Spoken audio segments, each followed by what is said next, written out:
The direction the club head is moving relative to the target line is your club path. Your SkyTrak Plus is using AI as well as both deep and shallow machine learning models created by a legit rocket scientist with some help from our PhD researchers to give you an accurate club path number. We're all about improvement at SkyTrak, and you'll continue to see that as we constantly improve and refine club path over time.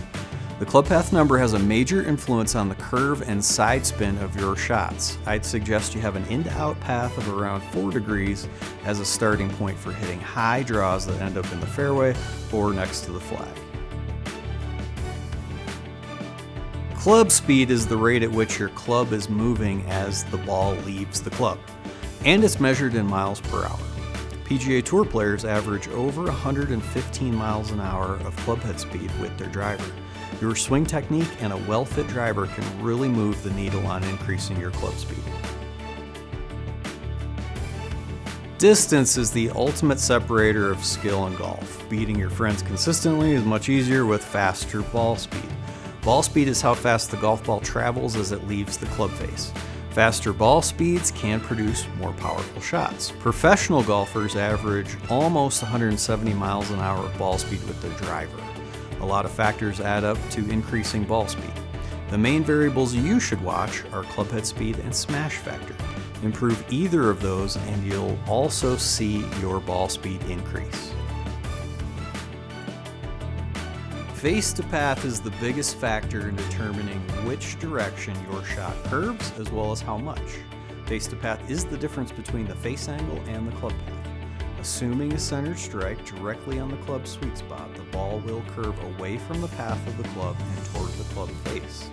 Adjusting your face to path measurement is not hard, and it's actually very easy, and a professional coach is always going to be your best resource. Here's a pro tip for you though. Mastering a consistent relationship of face to path is a major milestone for improving your game. And a bonus tip, unless you have tour player ball speed, you should consider having the face angle close to the path for the increased distance and lower spin potential. Face to target is the direction the club face is pointed to the right or to the left of the targeted impact. Face to target is most responsible for the side angle of your shots. And you'll often hear the face to target referenced as open or closed. To hit a draw, you'll always want the face to target open to allow the ball to curve toward the target line. The opposite holds true for hitting fades. Pro tip, having a strong understanding of the relationship between face to path and face to target is the first step in eliminating the nasty slices or hooks that cause your friends to laugh at you on the golf course. Max height is defined by how high the ball is off the ground at the apex of the shot before the ball begins descending. Professional golfers average around 30 yards of max height with basically every club. The combination of ball speed, spin, and loft are the main factors for increasing or decreasing max height. Side angle is the horizontal launch of the ball relative to your target line. Left and right, or push and pull, are easy ways to describe the side angle of the shot. Side angle is mainly influenced by the face angle of your club.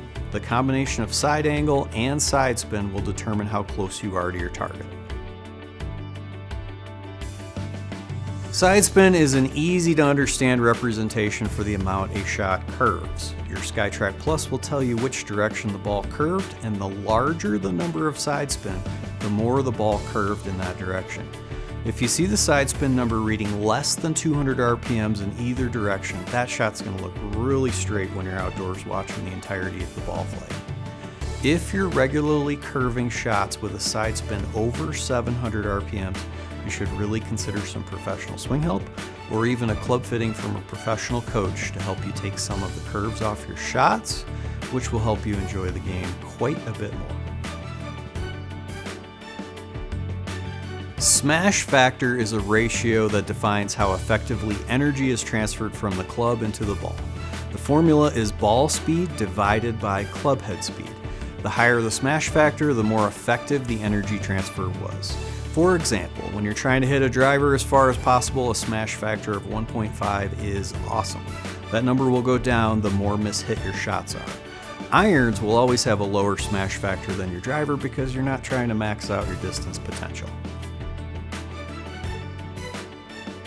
Out of all the variables SkyTrak Plus displays, Shot Score is my favorite if you're interested in improving your game. Shot Score is a unique measurement that you won't find on any other launch monitor or golf simulator. Shot Score is displayed as a number relative to what your 18-hole score would be based on how close you hit your shots relative to your expected distance. The lower the number, the better your shots are, just like keeping score in a real round of golf. Driver scoring is based on how far and straight you can hit it.